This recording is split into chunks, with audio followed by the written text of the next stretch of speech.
అంటే అసలు BC bill అనేది మొత్తం డ్రామానా? బీసీ రిజర్వేషన్ 2014 కన్నా ముందు కాంగ్రెస్ పార్టీ రూలింగ్‌లో ఉండడంతోని బీసీ రిజర్వేషన్ అనేది 34 ఉన్నది.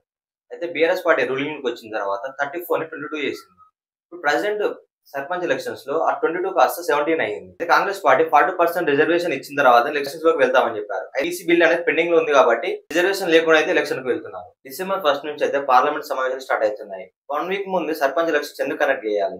అంటే బీసీ బిల్ అనేది అమలు కావడం వీళ్ళకి ఇష్టం లేదా? కాంగ్రెస్ పార్టీ వాళ్ళు చెప్పేది ఏంటంటే సెంట్రల్ గవర్నమెంట్ దగ్గర 3000 కోట్లు పెండింగ్ లో ఉన్నాయి. సర్పంచ్ ఎలక్షన్స్ కంప్లీట్ అయితే ఆ 3000 కోట్లు మన తెలంగాణకు వస్తాయంటున్నారు. అంటే జూబ్లీహిల్స్ లో బై ఎలక్షన్స్ లో గెలిచిన తర్వాతనే 3000 కోట్లు గుర్తుకొచ్చాయా?